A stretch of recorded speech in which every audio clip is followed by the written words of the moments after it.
श्लोक 8. नैव किंचित करोमीति युक्तो मन्येत तत्त्ववित् पश्यै शृण्वन् स्पृशै जिघ्रन् नश्नन् गच्छन् स्वपैश्वसन्. आणि श्लोक 9. प्रलपन् विसृजन् गृह्णन् उन्मिषन् निमिषन्नपि इंद्रियार्थेषु वर्तन्त इति धारयन्. आता आपण 8वा आणि 9वा श्लोक एकत्र पाहणार आहोत.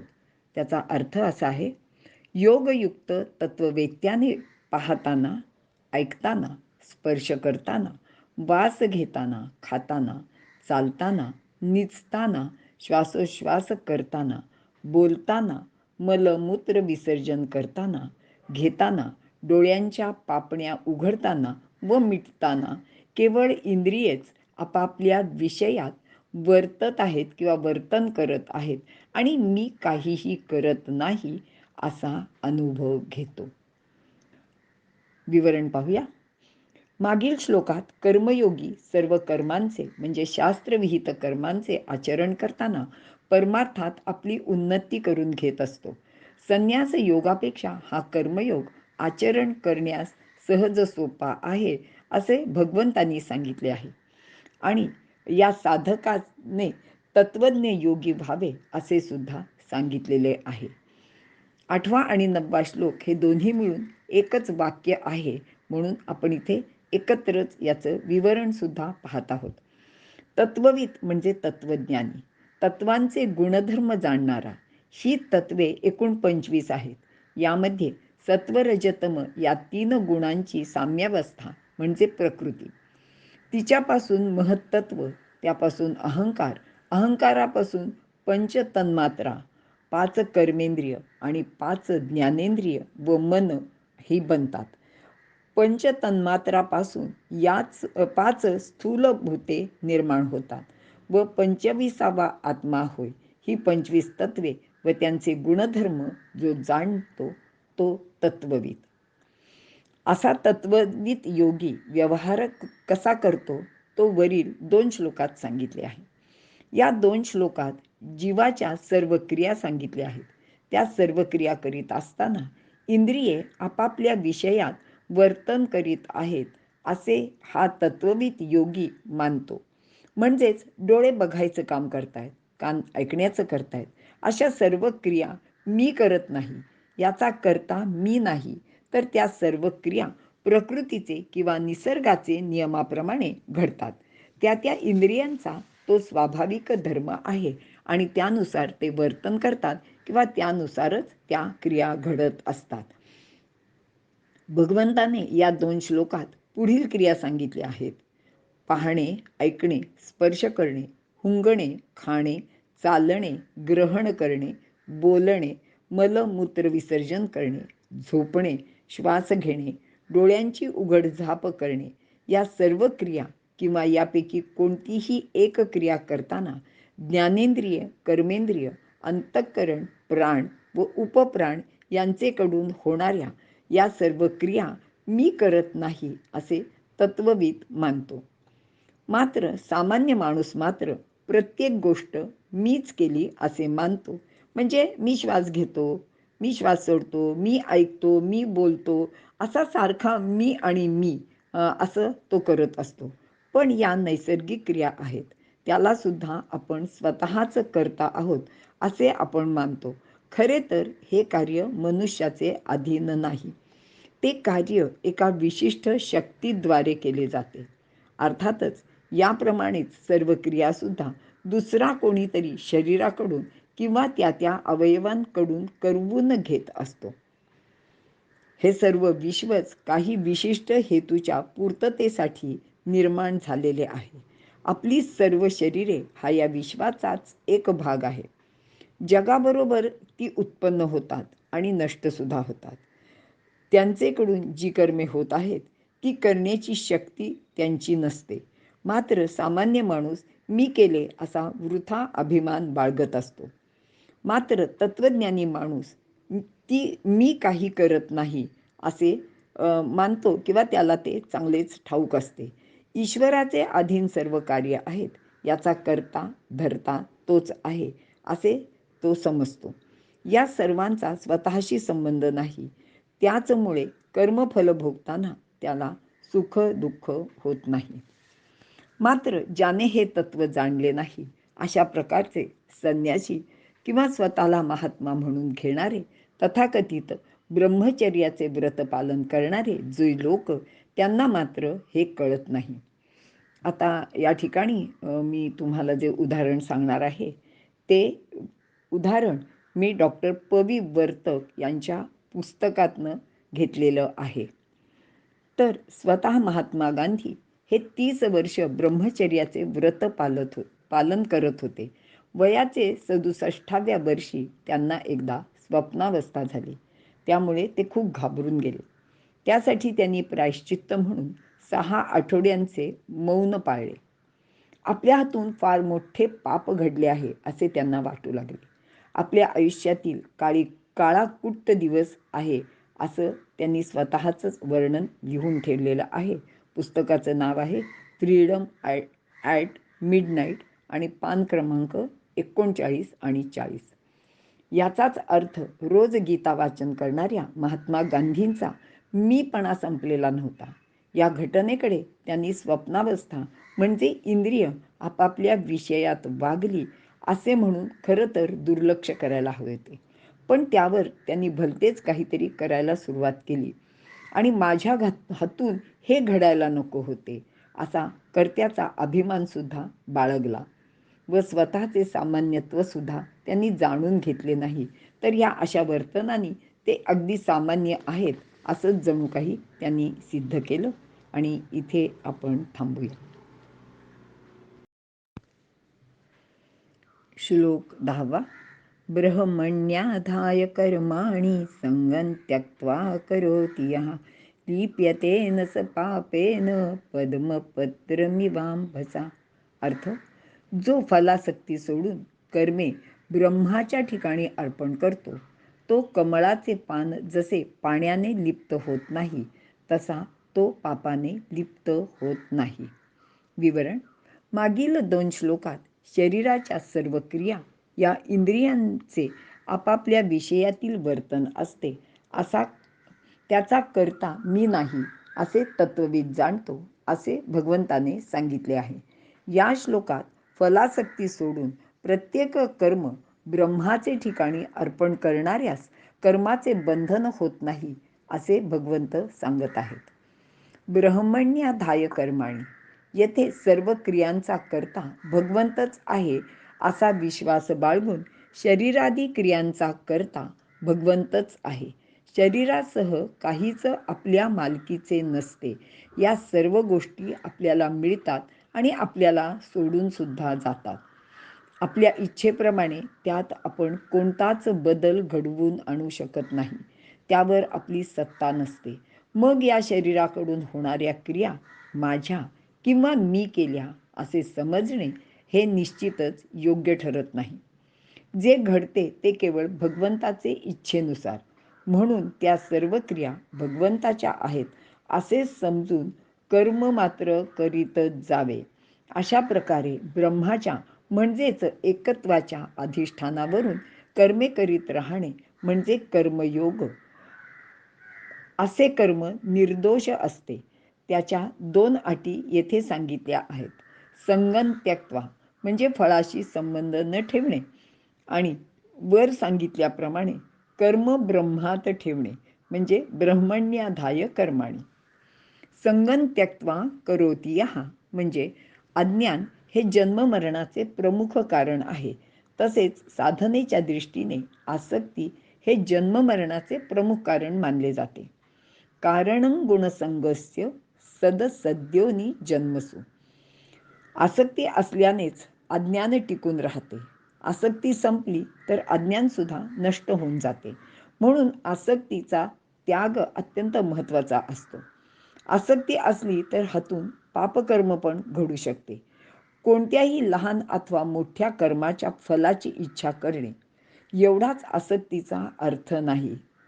तर ते कर्म करताना माणसाच्या मनात असे काही विचार असतात की तो आपल्या मोठेपणासाठी लोकांनी आपल्याला चांगलं म्हणावं यासाठी इच्छा बाळगतो आणि आपल्याला कीर्ती मिळाली किंवा अशा प्रकारच्या कार्याने केलेले लोककार्य, परोपकार या गोष्टीसुद्धा एक प्रकारची आसक्तीच असते असे म्हटले जाते. मात्र स्वतःचे वैयक्तिक सुख, मानसन्मान अशा इच्छेचा पूर्णपणे त्याग करून कर्म करणे म्हणजेच संगम त्यक्त्वा. लिप्यते नस पापेन पद्म पत्र मिवांभसा. हा कर्मयोगी संसारात राहून संपूर्ण कर्म भगवंताप्रित्यर्थ करीत असल्याने कर्माने बांधला जात नाही. कमळाचे पान ज्याप्रमाणे पाण्यात राहून त्यापासून अलिप्त म्हणजेच कोरडे राहते, तसा हा योगी प्रपंचात राहून सर्व कर्म करीत असताना सुद्धा त्यापासून अलिप्त राहतो. कारण त्याने आशा, कामना, ममता आणि आसक्ती यांचा त्याग केलेला असतो. प्रत्येक कर्म भगवंताचे काम म्हणून तो करतो आणि ते सुद्धा चांगले व शुद्धच असते. त्यामुळेच त्याचा दोष त्याला लागत नाही. संसारातील अन्य भोग प्रारब्ध कर्माप्रमाणे आपल्याला भोगावेच लागतात असेही त्याला माहीत असते. म्हणून त्याचे सुखदुःख तो मानत नाही. अशा रीतीने पूर्वसंचित भोगून तो संपवतो. आणि आपल्याला अशी काही खूप मोठ्या व्यक्तींची उदाहरणं माहिती असतात की आपल्याला असं वाटतं की अरे हे एवढे पुण्यात्मे आहेत, पण यांना का बरं ह्या शारीरिक व्याधी भोगाव्या लागत आहेत? तर त्याचं उत्तर ह्या आपल्या श्लोकात दिलेलं आहे. आपल्याला सर्वांना माहिती आहे की रामकृष्ण परमहंसांना शेवटच्या काळात कॅन्सरसारखी दुर्धर व्याधी झाली होती. तर त्याचं हे कारण ह्याच्यात सांगितलेलं आहे की ते पूर्वसंचित भोगून संपवत होते. पण यानंतर मात्र त्यांच्या हातून नवीन पापकर्म घडत नाहीत, म्हणून त्यांचा पापाशी नंतर संबंध उरत नाही असं भगवंत इथे आपल्याला सांगतायत. इथे आपण थांबूया. श्लोक 11. कायेन मनसा बुद्ध्या केवलैरिंद्रियैरपि योगिनः कर्म कुर्वन्ति संगं त्यक्त्वा आत्मशुद्धये. अर्थ: कर्मयोगी आत्मशुद्धीसाठी शरीराने, मनाने, बुद्धीने अथवा केवळ इंद्रियांकडूनही आसक्ती सोडून कर्म करत असतात. विवरण: मागील श्लोकात कर्मयोगी आपले कर्म केवळ भगवंताचे म्हणून करत असतो. त्यामध्ये स्वार्थाचा लेश नसल्याने त्याचे बंधन त्याला होत नाही. तो पापमुक्त असतो असे भगवंताने सांगितले आहे. तर या श्लोकात योगी लोकांचे कर्म केवळ प्रकृतीचेच असल्याने ते अनासक्त असते. ती सर्व कर्मे आत्मशुद्धीसाठी असतात असे भगवंत सांगत आहेत. योगी म्हणजे कर्मयोगी.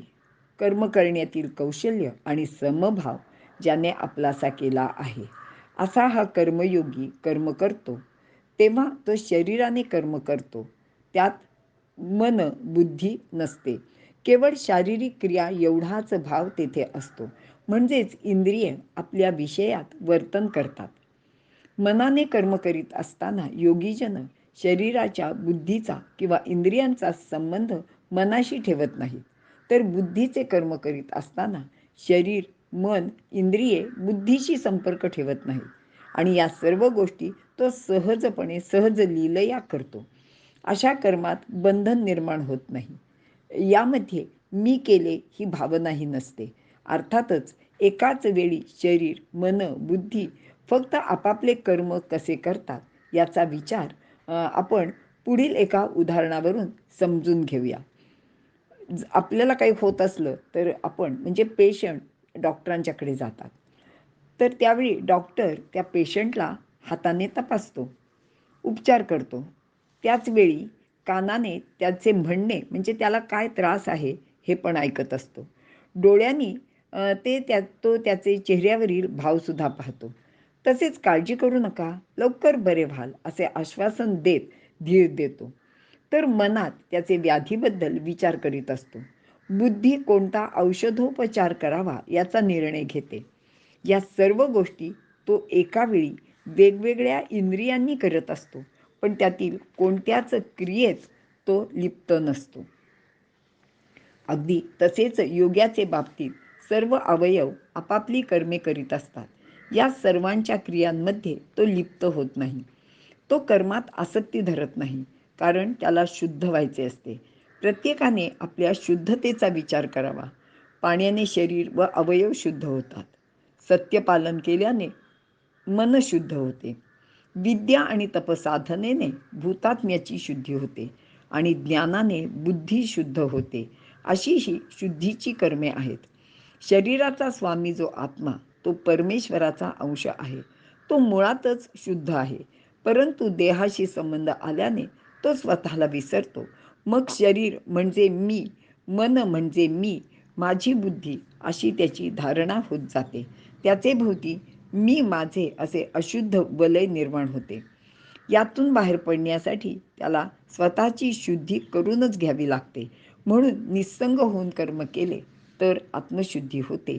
हे जाणून योगी सर्व प्रकारची कर्मे अलिप्तपणे करत असतो. जनामध्ये वावरताना तो जनासारखा दिसतो, पण त्याचे अंतरंग मात्र वेगळेच असते. भगवंत असा हा सर्व उपदेश अर्जुनाला करत आहेत. इथे आपण थांबूया. श्लोक 12.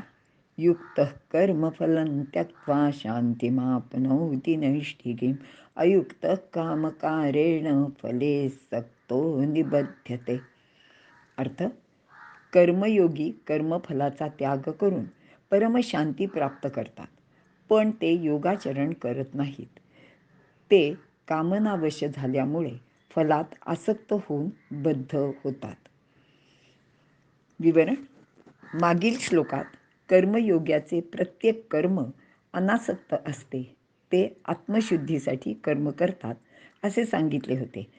आणि या श्लोकात वरील श्लोकात सांगितल्याप्रमाणे कार्य केल्यास नैष्ठिक शांती मिळते असे सुद्धा सांगितले आहे.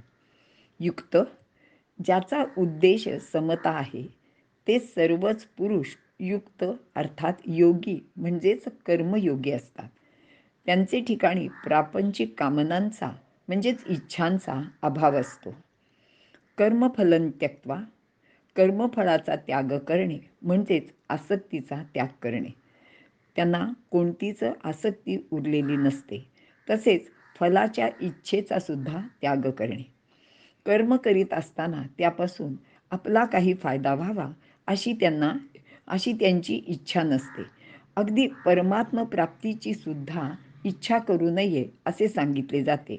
कारण परमेश्वर प्राप्ती हे कोणत्याही कर्माचे फल नसते. परमेश्वर तर सदा सर्वदा आपल्यामध्ये म्हणजे प्राणीमात्रात विद्यमान असतो. त्याला देशकाल्याच्या मर्यादा नाहीत.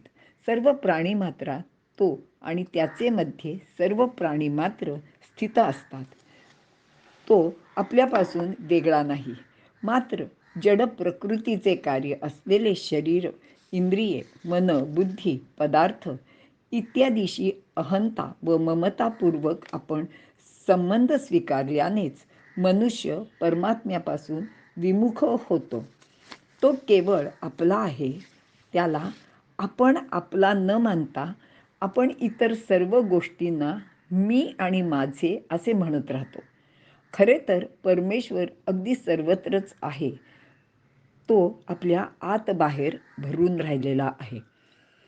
पण आपण मात्र तो दूर कुठेतरी म्हणजे वैकुंठात आहे, कैलासावर आहे, पाताळात आहे किंवा अमुक तीर्थक्षेत्रात आहे, स्वर्गात आहे वगैरे वगैरे मानत असतो.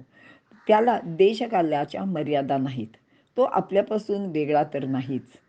प्रपंच, त्यातील आप्त किंवा इतर संबंधित माणसे, वस्तू यांच्याशी आपला संबंध केवळ पूर्वकर्मामुळे येतो.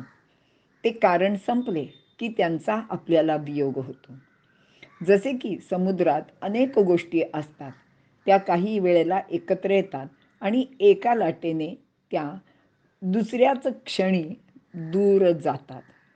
आपल्याला सर्वांना गीतरामायणातलं गाणं आठवत असेल की एक लाट करी दोघांना वेगळं वेगळं, त्या पद्धतीने ह्याचं उदाहरण दिलेलं आहे. आपल्या जीवनात असे प्रसंग वारंवार येतात. आणि म्हणूनच कदाचित या संसाराला म्हणजे प्रपंचाला भवसागर असे म्हणतात असं वाटतं. अत्यंत प्रिय वाटणाऱ्या वस्तूंचा किंवा व्यक्तींचा असा वियोग होतो, कारण ते कधी आपले नसते म्हणूनच आपल्यापासून त्याला दूर जावे लागते किंवा ते दूर जाते आणि माणसाने त्याचे दुःख करू नये. परमात्मा केवळ आपला आहे, तो आपल्यापासून कधीच दूर जात नाही. सर्व चराचर विश्व त्यानेच तर व्यापलेले आहे. चराचरातील प्रत्येक गोष्टच त्याचीच विविध रूपे आहेत. म्हणून असं म्हणतात की अनेक रूपे तो विश्वंभर, अवतरला या मंगलभूवर. जडतेशी संपूर्णपणे विच्छेद झाला की नित्यप्राप्त परमात्म्याचा आपल्याला अनुभव येतो. आपण जड, असत्य, विनाशी गोष्टींशी आपल्या मनाचा संबंध संपवायला हवा. मन सूक्ष्म करायला हवे. ते सूक्ष्म सत्य अविनाशी परमात्मा अनुभवण्यासाठीच असे करायला पाहिजे आणि तसे जर मन सूक्ष्म केले तर आपल्याला तो परमात्म्याचा अनुभव येतो. जडाशी आपला संबंध संपविणे म्हणजेच कर्मफल त्याग आणि हाच खरा संन्यास आहे. शांतिमाप्नोति नैष्ठिकीम. नैष्ठिकीम म्हणजे निष्ठा, नि अधिक स्था, नीट स्थापित झालेली किंवा अढळ गोष्ट. प्रापंचिक पदार्थांची कामना आणि ममता त्यागाने मनाला शांती मिळते. जेवढा आपला व्याप तेवढा आपला संताप असतो. संसार आटोपशीर असला तर कटकटी कमी असतात आणि त्यापासून लवकर मुक्तता मिळू शकते. आपल्या नित्यजीवनात काही विशिष्ट कार्याचे पूर्तीनंतर आपल्या मनाला शांती मिळते. जसे विद्यार्थ्यांची परीक्षा संपली की चला सुटलो बाबा असं म्हणून त्याच्या मनाला जे काही एक प्रकारचा निवांतपणा मिळतो तो आपण सगळ्यांनी अनुभवलेला असतो. किंवा अगदी रोजच्या आपल्या व्यवहारातल्या अनेक अशा गोष्टी असतात की आपल्या मुलीचा विवाह ठरला, विवाह झाला किंवा घरातली अनेक कार्य असतात, काही छोटी असतात, काही मोठी असतात आणि ती निर्विघ्नपणे पार पडली की आपल्या मनाला एक वेगळ्याच प्रकारची शांती मिळते. पण एक लक्षात घेतले पाहिजे की ही शांती अगदी प्रासंगिक म्हणजे थोडाच वेळ टिकणारी असते आणि ती खूप वरवरची असते. याचा वैयक्तिक सुखाशी संबंध असतो आणि त्याचे खरे नाव एखादी काळजी मिटणे असा आहे. प्रपंचात या गोष्टी सततच सुरू असतात आणि ते रहाटगाडगे सतत फिरतच असते. म्हणून प्रपंचातील ही शांती अगदी फसवी आहे. मात्र योगी नैष्ठिकी शांती मिळवतो. ती सात्विक आणि आढळ असते. ती मिळवायला त्याला बाह्य गोष्टींचा आधार घ्यावा लागत नाही, कारण ती त्याचे मनाची शांती असते. ती त्याच्यात अंतर्भूतच असते. वशिष्ठ ऋषींचं इथे एक मुद्दाम उदाहरण द्यावंसं वाटतं की आपल्याला सगळ्यांना माहिती आहे की विश्वामित्र ऋषींना ब्रह्मऋषी व्हायचं असतं आणि त्यांना अशी अट घातलेली असते की जेव्हा वशिष्ठ ऋषी तुम्हाला ब्रह्मऋषी म्हणून मान्यता देतील तेव्हाच तुम्ही ब्रह्मऋषी या पदवीला प्राप्त करू शकाल. पण असं होतं की दोन वेळेला किंवा 3 वेळेला असं होतं की वशिष्ठ ऋषी त्यांना काही ब्रह्मऋषी म्हणून मान्यता देत नाहीत आणि 3ऱ्या वेळी मात्र असं होतं की त्यांना भयंकर राग येतो विश्वामित्रांना आणि ते आपल्या तपस सामर्थ्याने एक प्रकारची कृत्या निर्माण करतात आणि तिच्याकरवी वशिष्ठ ऋषींचे सर्व पुत्र ठार मारतात. वशिष्ठ ऋषींनी मात्र विश्वामित्रांना त्यांना स्वतःला शक्य असूनही शाप दिला नाही. ते खूप शांत राहिले. इतक्या दुःखाचे क्षणीसुद्धा त्यांच्या मनाची शांती ढळली नाही. आपल्याला अलीकडच्या काळातील अनेक संतांची अशी उदाहरणं निश्चित माहिती आहेत. यामध्ये ज्ञानदेव, समर्थ, एकनाथ, तुकाराम महाराज असे कितीतरी संत आहेत की त्यांच्या जीवनात असे अनेक प्रसंग आले. लोकांनी त्यांना खूप त्रास दिला, त्यांचा छळ केला, पण या लोकांच्या मनाची शांती कधीही बिघडली नाही आणि तीच शांती नैष्ठिकीम आहे. येथे एक लक्षात ठेवले पाहिजे की हे सर्व सामर्थ्यवान आहेत आणि ती शांती दुबळ्या मनाची नसते आणि दुबळ्या लोकांना तशी शांती प्राप्त पण होऊ शकत नाही, कारण ती एक सहज स्थिती आहे. अयुक्त कामकारेण फले सक्तो निबद्धते. अयुक्त म्हणजे ज्याला कर्म करण्याचे कौशल्य साधले नाही तो. अयुक्त म्हणजे जो युक्त नाही तो, किंवा जो असा हे करू का नको ते करू का नको असा सदैव द्विधा मनस्थितीत असतो तो. अयुक्त माणूस योगी नाही, तो सकाम पुरुष आहे. त्याला प्रत्येक कर्माचे फळ हवे असते. जसे आपण भिकाऱ्याला अगदी 5 पैसे जरी दिले तरी त्या पुण्यकर्मामुळे आपल्याला 25 पैसे मिळतील. इथे एक हिंदी सिनेमातलं गाणं आठवतं की तुम 1 पैसा दे दो वो 10 लाख देगा. आणि अशीच या लोकांची अपेक्षा असते एखादं दान देताना किंवा पुण्यकर्म करताना. असे लोक नवनवीन कल्पनांच्या मागे लागून विविध कामना मनात धरून कर्म करताना दिसतात. यामध्ये पूजा, व्रते, अगदी एखादा कोणती तरी सिद्धी प्राप्त व्हावी म्हणून हे लोक तप करतात. थोडासा लांबत आहे आपला जो अर्थ आहे तो, पण इथे 2 भावांची गोष्ट सांगण्याचा मोह मला आवरत नाहीये. की 2 भाऊ असतात, त्यातला एक जो असतो तो म्हणतो की मला काहीतरी वेगळं करायचं आहे, म्हणून तो घरातून निघून जातो. आणि दुसरा जो भाऊ असतो तो घरात आपला साधेपणाने आपला प्रपंच, शेतीवाडी, बाकीचे व्यवहार सांभाळत शांतपणे घर संसार करत असतो. 12 वर्षांचे तप करून दुसरा भाऊ घरी परत येतो. त्यावेळी घरातील भाऊ त्याला विचारतो की अरे, इतकी वर्ष कुठे होतास, तू काय केलंस इतके वर्ष? तर तो तप करणारा म्हणाला, चल काय केले ते तुला दाखवतो. आणि ते दोघं नदीजवळ येतात. ज्यांनी तप केलेलं असतं तो भाऊ पाण्यावरून चालत पैल तीराला जातो आणि तिथून परत पाण्यावरून चालत परत येतो. पाहिलंस माझा पराक्रम? तेव्हा तो पहिला भाऊ शांतपणे म्हणतो की अरे, तू काय वेडा आहेस का? तू ह्या एवढ्याशा गोष्टीसाठी इतकी वर्ष कष्ट केलंस आणि आयुष्य फुकटच घालवलंस की. अरे, हे तर 1 पैसा नावाड्याला दिलं की होतं. नावेत बसून सहज तिकडे जाऊन आपण इकडे परत येतो. आणि असे हे सकाम कर्म आहे. यात कष्ट फार आणि मिळकत कमी, शिवाय ती नष्टसुद्धा होणारी असते. कारण ही सिद्धी तुम्ही वापरलीत की ती हळूहळू कमी होत जाते. आणि हे असे लोकच जन्ममरणाचे बंधनात पडतात, असे भगवंत अर्जुनाला सांगत आहेत. अशा कर्माची निर्मिती कशी होते तर ज्ञानदेव सांगतात की कर्म म्हणजे स्वभावे जे विश्वाकार संभवे. कारण या कर्माची निर्मितीच परमेश्वराने केली आहे. आणि त्यांनी जेव्हा माणसाला निर्माण केले तेव्हा त्याला बुद्धीसुद्धा दिली होती. ती बुद्धी कोणती गोष्ट चांगली आणि कोणती वाईट हे नेहमीच सांगत असते, पण आपण तिचे ऐकतोच असे नसते. जर बंधनातून सुटायचे असेल तर काय करावे ते भगवंतांनी सांगितले आहे. निष्काम कर्मयोग हे त्याचे उत्तर आहे. पण त्याकडे दुर्लक्ष केले तर आपण बंधनात नक्कीच पडणार. आणि यासाठी जडभरताची गोष्ट आहे, ती मी तुम्हाला नंतर वेगळेपणाने सांगीन. इथे आपण थांबूया. गोष्ट जडभरताची. ऋषभदेवांचा सर्वात मोठा मुलगा भरत हा होता.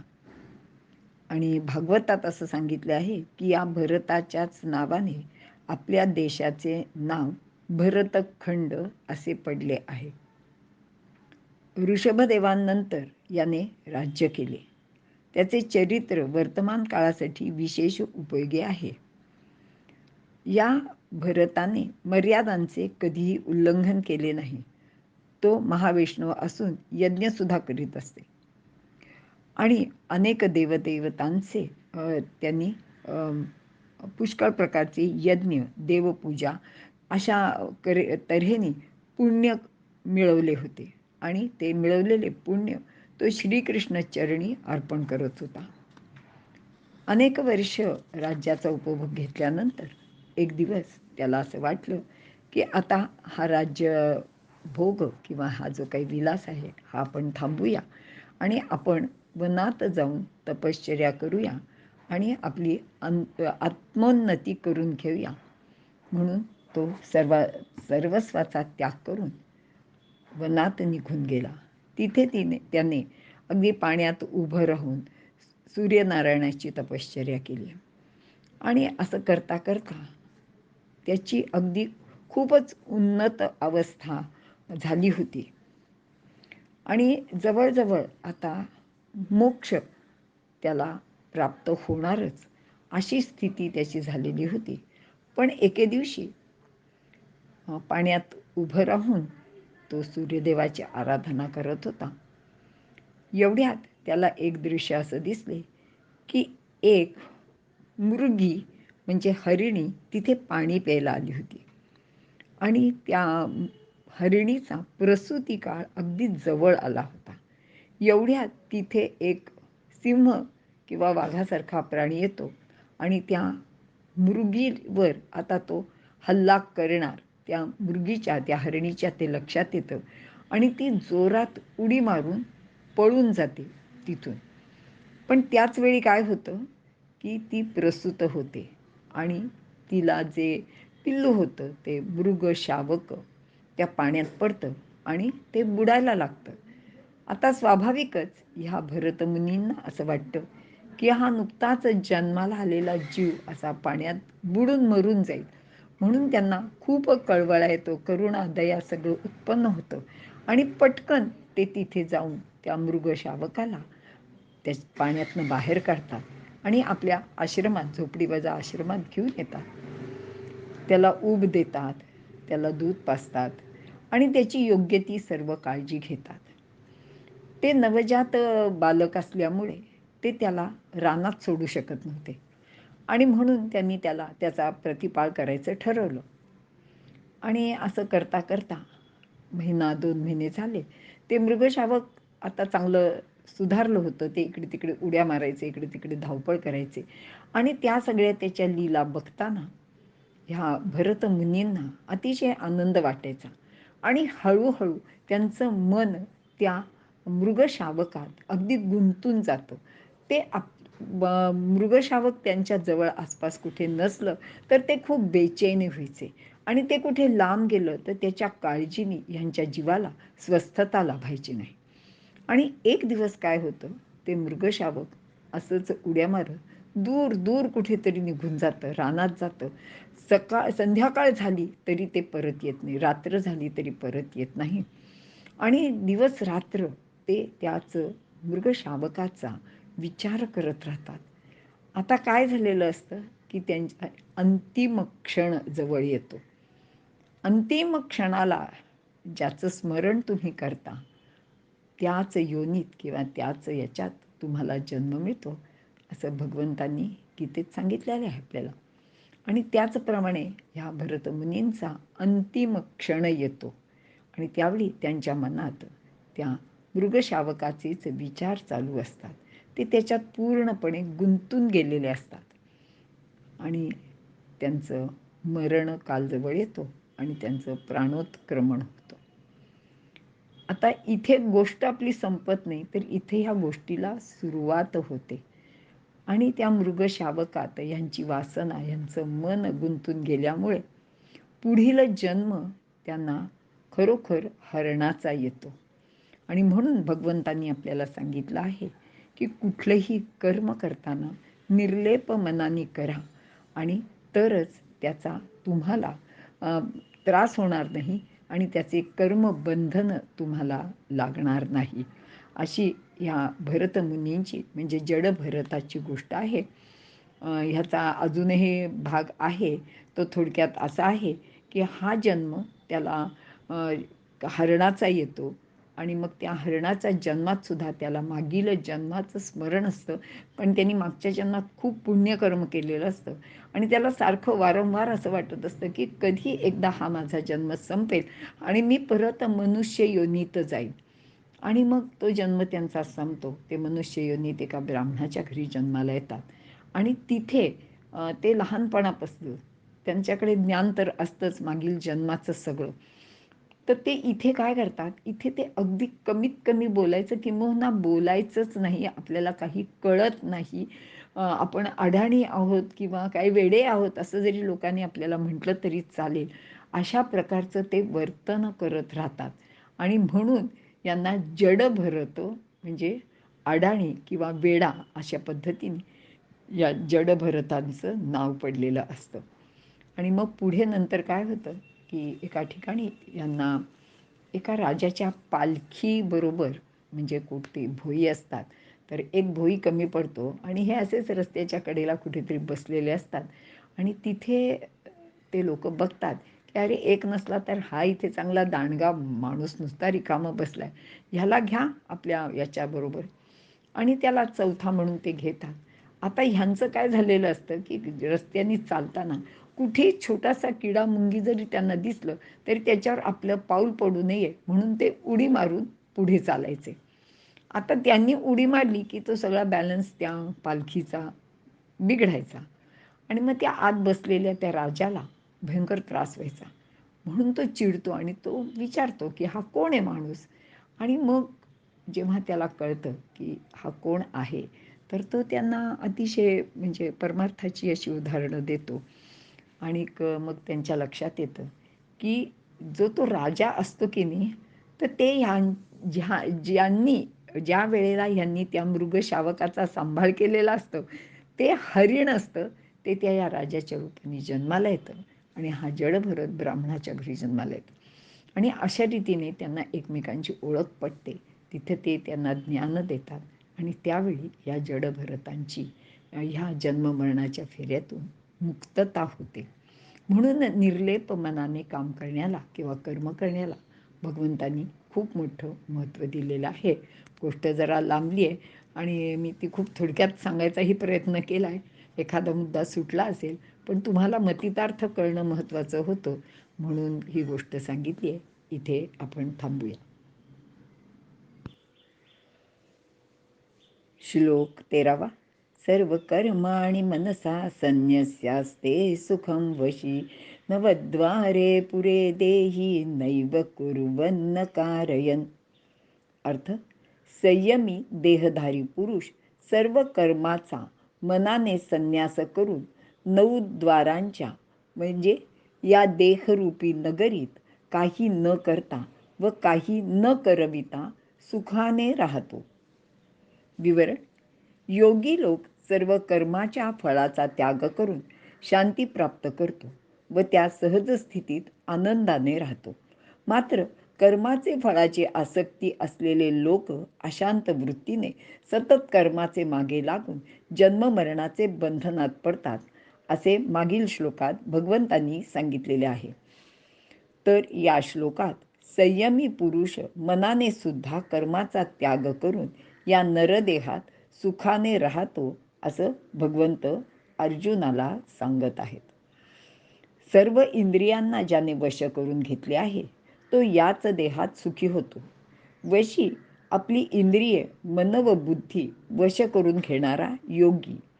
या चारही गोष्टी फक्त आपल्या स्वतःच्या आत्म्याला वश होतात, म्हणजेच मन व बुद्धी आत्म्याशी संयोग पावलेली असतात आणि दुसरीकडे तीच शरीरावर ताबासुद्धा मिळवतात. मात्र हा खरा संयमी योगी मनानेच सर्व कर्माचा त्याग करतो. आपण प्रथम मनात विचार आणतो व त्याप्रमाणे नंतर आपली कृती करतो. त्या कर्माचे फळ आपल्याला प्राप्त होते. पण एखाद्या गोष्टीचा जर मनात विचारच आला नाही किंवा आणला गेला नाही तर आपण काहीच करणार नाही. ज्या गावाला आपल्याला जायचे नसते त्याची वाट तरी कशाला विचारायची, अशी एक आपल्याकडे म्हण आहे. अशी ही असा ह्या उक्तीचा अर्थ आहे. म्हणजेच पाप मनात आणले नाही तर, वाईट विचार मनात आणला नाही तर आपल्या हातून ते पापकर्म घडणारच नाही. म्हणून मनाने सर्व कर्माचा त्याग करावा. आणि स्वतः भगवान श्रीकृष्ण यांनी अशा प्रकारचे वर्तन केले होते. म्हणून असे म्हणतात की 16 सहस्र नारी तरी तो बालब्रह्मचारी. आणि यासाठी श्रीकृष्ण आणि दुर्वास यांची गोष्ट आहे. कदाचित ह्यातली थोडी गोष्ट मी ह्याच्या आधी सांगितली असेल, पण तरीसुद्धा इथे उदाहरण म्हणून हे मला परत सांगायला लागतंय की एकदा रुक्मिणी आणि सर्व कृष्णाच्या पत्नी गावाबाहेर असलेल्या नदी पलीकडे शंकराचे देवळात पूजेसाठी निघाल्या. आणि नदीला खूप पाणी होते आणि पलीकडे जायला रस्ता नव्हता, नावाडीसुद्धा नव्हता. आणि असा विचार करत असतानाच आता काय करावं, कसं करायचं, तर असं त्यांना वाटत असतानाच नारद मुनी तिथे आले आणि त्यांनी सांगितलं की तुम्ही नदीची प्रार्थना करा की आमचा पती कृष्ण जर ब्रह्मचारी असेल तर आम्हाला तू पलीकडे जायला वाट करून दे. आता इथे आपल्याला सुद्धा मनात हा विचार नक्की आला आहे. तसा श्रीकृष्णाच्या सर्व पत्नींच्या मनातनं विचार येतो आणि त्या हसायला लागतात. मात्र रुक्मिणीने एक क्षणभर विचार केला आणि नदीची प्रार्थना केली आणि काय आश्चर्य, नदीने वाट करून दिली. सर्वजणींनी पूजा करून देवाला आणलेला नैवेद्य दुर्वास ऋषींना प्रसाद म्हणून दिला आणि त्यांनी एवढं मोठं ते जे काही सगळं प्रसादाचे पदार्थ आणलेले होते त्याचं यथेच्छ भोजन केलं आणि सर्व प्रकारचा तो प्रसाद जो काय होता ते सगळे पदार्थ होते ते खाऊन टाकले. आणि परत येताना पुन्हाच तो नदीचा प्रश्न उद्भवला. तेव्हा नारद ऋषी म्हणाले की अहो काय मगाच सारखं, फक्त आता दुर्वास ऋषी उपाशी असले तर वाट करून दे एवढीच प्रार्थना करा.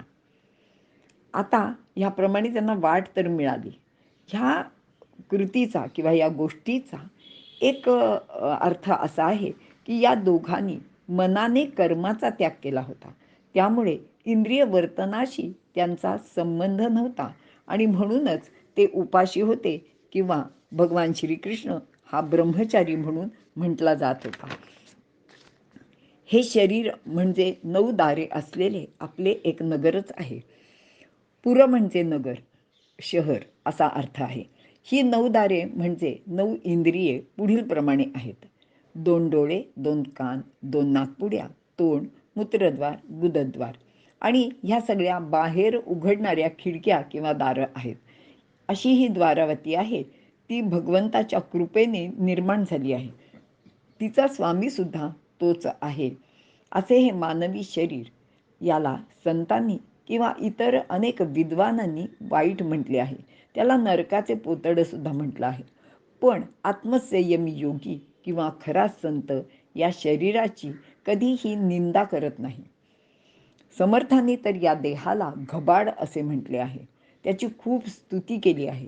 कारण हा नरदेह लाभला तरच जीवाला जन्ममृत्यूच्या चक्रातून बाहेर पडता येते. नरदेहाचे स्तवन करणारा व देह दुर्लभ असे 2 समास समर्थांनी स्वतंत्रपणे लिहिले आहेत.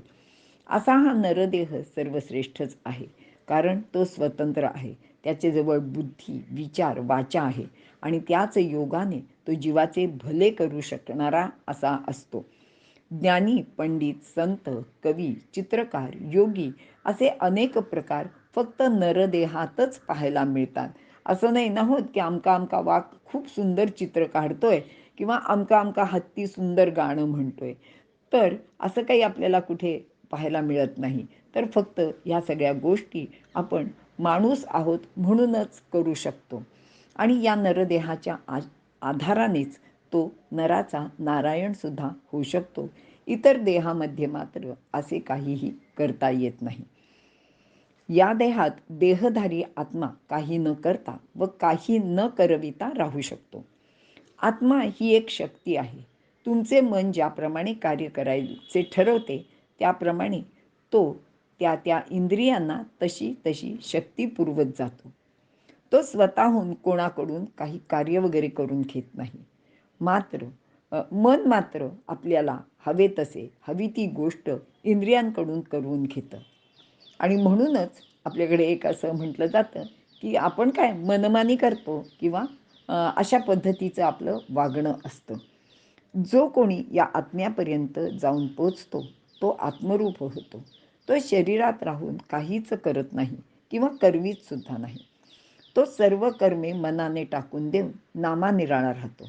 जी आवश्यक कर्मे आहेत तेवढीच शरीराकडून करवून घेतली जातात. त्याचे शरीर एखाद्या यंत्रासारखे कर्म करते. जसे यंत्राला त्याच्या क्रियांशी काही घेणं देणं नसतं. म्हणजे यंत्र काय निर्माण करते त्याचे सुखदुःख त्या यंत्राला अजिबात नसते. तसाच हा योगी आपल्या शारीरिक क्रियांशी लिप्त नसतो. तो त्या क्रियेबद्दल निस्संग असतो आणि अर्जुनाने सुद्धा निस्संग मनाने युद्ध करायला पाहिजे तर आणि त्यापासून अलिप्त राहायला हवे. कर्तव्य कर्म करणे हे महत्त्वाचे आहे आणि असे केले तरच अर्जुनाला कोणत्याही प्रकारचे युद्ध केल्यानंतर पाप लागणार नव्हते. इथे एक उदाहरण देते की आणीबाणीच्या नंतर जेव्हा निवडणुका झाल्या तेव्हा त्या प्रचारात आपले थोर साहित्यिक आणि आपल्या सर्वांचे लाडके असलेले भाई किंवा पु ल देशपांडे यांनी खूप हिरिरीने भाग घेतला होता. प्रचार निवडणुकात त्यांनी अनेक ठिकाणी आपल्या वक्तृत्व शैलीने लोकांची मनं जिंकली होती. आणि निवडणुका जिंकल्यानंतर अनेक लोकांचे सत्कार करण्यात आले. त्या सत्कार समारंभाला पुलंना सुद्धा बोलवण्यात आलं होतं, पण ते तिथे उपस्थित राहिले नाहीत. ते म्हणाले, मी माझं काम केलं, आता माझा इथे संबंध संपला. अशा निस्संग मनाने कोणताही स्वार्थ न बाळगता केलेले हे काम निश्चितच महत्त्वाचे असते. यासाठी पाहुण्यांची उपमा सुद्धा योग्य ठरते. ज्याप्रमाणे आपण थोड्या दिवसांसाठी कोणाकडे तरी पाहुणा म्हणून जातो आणि पण तेथील व्यवहाराशी आपला संबंध ठेवत नाही, कारण पाहुणे म्हणून गेल्यावर आपण जास्तीत जास्त संयमाने त्या घरात वागतो. तिथे कोण काय करतो ते डोळ्यांनी पाहतो, पण त्यात कोणत्याही प्रकारचा हस्तक्षेप करत नाही. तसेच या शरीराशी शरीराची म्हणजे परमेश्वराचे घरात आत्मा पाहुणा असतो. हा विचार दृढ केला तर आपण अकर्तृत्वाची भावना बाळगून साक्षी रूपाने राहू शकतो. यावेळी मी केले, मला काही करायचे आहे किंवा मी हे करीनच असे अहंकाराचे विचार आपल्या मनात येणार नाहीत. अहंकार हे दुःखाचे मूळ आहे. तोच नसेल तर दुःख निर्माण होणारच नाही. वरील श्लोकात सांगितल्याप्रमाणे माणसाचे सहज वर्तन होऊ शकेल असे भगवंत अर्जुनाला सांगत आहेत. इथे आपण थांबूया.